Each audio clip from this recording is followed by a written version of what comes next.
Hello everyone, welcome back to my channel. আশা করছি আপনারা সবাই ভালো আছেন, সুস্থ আছেন। আমিও খুবই ভালো আছি। আজকে নিয়ে চলে এসেছি আপনাদের জন্য একটা দারুণ রেসিপি। শীতকালের সেরা রেসিপি হলো চিকেন স্যুপ। একটু ঠান্ডা পড়লেই মনে হয় একবারই যদি গরম গরম চিকেন স্যুপ পেতাম তাহলে পুরো জমে যেত। তবে অনেকে আবার বলে বাড়ির চিকেন স্যুপে নাকি রেস্টুরেন্টের মতো সেই স্বাদ আসে না। আমি আজকে আপনাদেরকে বানিয়ে দেখাবো একদম রেস্টুরেন্ট স্টাইলে চিকেন স্যুপ রেসিপি, যেটা দেখার পরে আর বানিয়ে খাওয়ার পরে একদমই রেস্টুরেন্টে যেতে আপনাদের ইচ্ছে করবে না। তাহলে চলুন শুরু করা যাক। প্রথমেই গ্যাসের ওভেনে একটা বসিয়ে দিয়েছি কুকার। রান্নাটা আমি কুকারেই করব। এর মধ্যে দিয়ে দিলাম আমি 1 টেবিল চামচ পরিমাণে সাদা তেল। আপনারা চাইলে এখানে বাটারও দিয়ে রান্নাটা করে নিতে পারেন। এক টুকরো দিয়ে দিয়েছি দারচিনি সুন্দর একটা ফ্লেভারের জন্য। হাফ চামচ পরিমাণে গ্রেট করা আদা, হাফ চামচ পরিমাণে গ্রেট করা রসুন। এর মধ্যে এবার চিকেনটা অ্যাড করলাম আমি এখানে দিয়েছি বোনলেস চিকেন, আপনারা চাইলে বোন সমেতও নিতে পারেন। হাফ চামচ পরিমাণে দিয়ে দিয়েছি লবণ। এবার চিকেনটাকে একটু ফ্রাই করে নেবো আদা রসুনের সাথে। খুব একটা বেশি ফ্রাই করার দরকার নেই, গ্যাসের আঁচ একদম লোতে রেখে জাস্ট চিকেনের কালারটা যতক্ষণ না হোয়াইট হচ্ছে ততক্ষণ।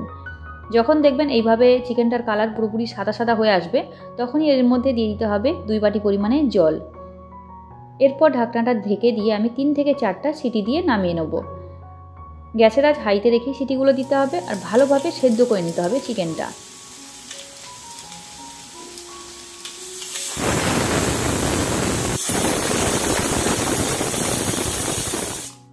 কুকারটা থেকে যতক্ষণ না হাওয়া বেরোচ্ছে ততক্ষণ তো খুলতে পারবো না, ততক্ষণ আপনাদেরকে দেখিয়ে দিই কী কী নিয়েছি। এখানে নিয়েছি বিনসগুলোকে একদম ছোটো ছোটো রিং করে কেটে নিয়েছি। আর এখানে চৌকো করে কেটেছি আমি ছোটো ছোটো টুকরো করে গাজর। আর এখানে নিয়েছি স্প্রিং অনিয়ন, অনেকে বলে থাকে পেঁয়াজ পাতা। স্যুপের সবজিগুলো কিন্তু একদম ছোটো ছোটো করেই কাটতে হবে। এটা এখন আমি সাইডে সরিয়ে দিচ্ছি। আপনাদেরকে দেখাচ্ছি এবার চিকেনটা। চিকেন সেদ্ধ করা যেই জলটা, আপনাদেরকে এটা সবার প্রথমে বলে দিই, এটা কিন্তু কোনো দিন ফেলবেন না, কারণ পুরো রান্নাটা আমাদের এই জলেই করতে হবে। এটা ভুলেও ফেলতে যাবেন না। জলের মধ্যে যেই গ্রেট করা আদা রসুনটা আছে এটাকে কিন্তু ছেঁকে নেবেন। একটা ছাঁকনির সাহায্যে আমি চিকেনটাকে ছেঁকে নেব। চিকেন আর জল দুটো আলাদা করে নেব। জলটা এদিকে আমি আলাদা করে নিয়েছি আর চিকেনটাও একটা প্লেটের মধ্যে নিয়ে নিয়েছি। দুটো কাঁটা চামচের সাহায্যে আমি চিকেনগুলোকে ছাড়িয়ে নেবো একটা থেকে আরেকটা। আপনারা চাইলে এখানে হাতের সাহায্যে এই কাজটা করে নিতে পারেন।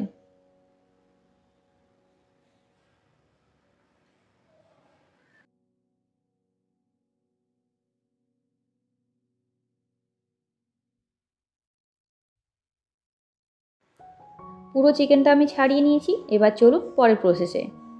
গ্যাসের ওভেনে বসিয়ে দেবো আমি একটা কড়াই। কড়াইয়ের মধ্যে দিয়ে দেবো চিকেন সেদ্ধ করাই জলটা, আর এর সাথে অ্যাড করবো আরও 1 বাটি পরিমাণে জল, কারণ সবজিগুলো সেদ্ধ হতে একটু টাইম লাগবে, ততক্ষণ জলটা শুকিয়ে যাবে। কেটে রাখা সবজি দিয়ে দিলাম, বিনস আর গাজর। স্প্রিং অনিয়নটা এখন দেবো না, ওটা শেষে দেবো। এবার এখানে একটা কাজ করতে হবে আপনাদেরকে। যখন ফুটে উঠবে ওপরে যেই সাদা সাদা ফেনা মতোটা, এটাকে কিন্তু তুলে ফেলে দিতে হবে। আমি এখানে একটা ভুল করেছি, সেটা আপনাদেরকে বলে দিই। সবজি দেওয়ার আগেই কিন্তু আপনারা এই ফেনাটাকে তুলে ফেলে দেবেন। আমি এখানে সবজি দেওয়ার পরে ফেলছি, আপনারা কিন্তু আগে ফেলে দেবেন, তারপর সবজিটা অ্যাড করবেন।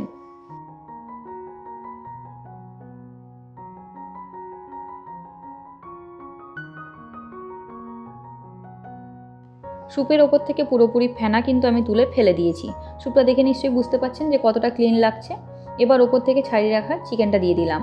চিকেনটা দিয়ে হালকা নেড়ে চেড়ে আমি এর মধ্যে দেবো লেবুর রস 1 টেবিল চামচ। আপনারা এখানে চাইলে ভিনিগারও ইউজ করতে পারেন। চিকেন স্যুপের মধ্যে একটা টকটক ফ্লেভার থাকে, যেটা এই লেবু কিংবা ভিনিগার থেকেই আসে। আপনারা যদি হেলদি চিকেন স্যুপ বানাতে চান তাহলে বলবো লেবুর রসটাই দেবেন, ভিনিগার দেওয়ার দরকার নেই। এবার এই স্বাদটাকে ব্যালেন্স করার জন্য ওপর থেকে আমি দিয়ে দেবো আর কিছুটা পরিমাণে লবণ। এর মধ্যে দেবো এবার 1/2 টেবিল চামচ পরিমাণে সয়া সস। খুব বেশি সয়া সস দেবেন না, এতে কী হবে, স্যুপটা একটু কালচে চলে আসবে দেখতে। 1 চামচ পরিমাণে দিয়ে দিচ্ছি টমেটো সস।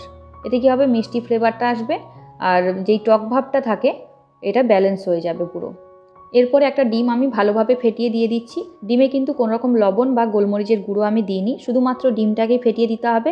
আর যেটা কোনো রেসিপির ভিডিওতে, স্যুপের রেসিপির ভিডিও বিশেষ করে কেউ বলে না, সেটা আমি আপনাদেরকে বলছি। ডিমটা যখন দেবেন গ্যাসের আঁচ একদম লোতে রাখবেন আর দেওয়ার সঙ্গে সঙ্গে একদম খুন্তি দিয়ে নাড়বেন না, প্রায় 1 মিনিট ওটাকে ছেড়ে দেবেন। ডিমটা যখন হালকা সেদ্ধ হয়ে আসবে তারপরে খুন্তি দিয়ে ওটাকে নেড়ে ছোটো ছোটো টুকরো করে কেটে দেবেন। এতে কী হবে, ভুজিয়ার মতো ছড়িয়ে পড়বে স্যুপের মধ্যে। আর যদি সাথে সাথে দিয়ে নাড়াচাড়া করেন না, তাহলে পুরো স্যুপটা দেখতে পুরো সাদা চলে আসবে আর খেতে একদম ভাল লাগে না।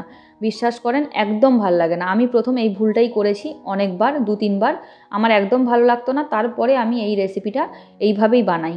এতে কী হয়, খেতে দুর্দান্ত লাগে। এবার সব শেষে যেটা দিতে হবে সেটা হলো কর্নফ্লাওয়ার 1 চামচ জলের মধ্যে গুলে দিয়ে দেবেন। এতে কী হবে, স্যুপটা একটু গাঢ় ভাব আসবে। আর ফ্লেভারের জন্য 4 থেকে 5টা গোলমরিচ, গোটা গোলমরিচ গুঁড়ো করে দিয়ে দেবেন। ওপর থেকে স্প্রিং অনিয়ন ছড়িয়ে দেবেন। ব্যাস, ফুটিয়ে নামিয়ে নিলেই রেডি গরম গরম চিকেন স্যুপ। বাচ্চা থেকে বড় সবাই আঙুল চেটে পুটে খাবে। আর দারুণ হয় কিন্তু এই চিকেন স্যুপটা। এটা যদি একবার বাড়িতে বানিয়ে কাউকে খাওয়ান না, সে রেস্টুরেন্টে যেতে আর চাইবে না। মানে রেস্টুরেন্ট ফেল মেরে যাবে আপনার কাছে। তাহলে চলুন, অবশ্যই কিন্তু একবার ট্রাই করবেন। আর খেয়ে আপনাদের কেমন লাগলো সেটাও কমেন্ট করে জানাবেন। যেভাবে বললাম ফলো করবেন। তো চলুন, আবার দেখা হবে নতুন কোনো ভিডিও নিয়ে। ততক্ষণ আপনারা ভালো থাকবেন, সুস্থ থাকবেন। আবার দেখা হবে নেক্সট ভিডিওতে। Tata, bye bye.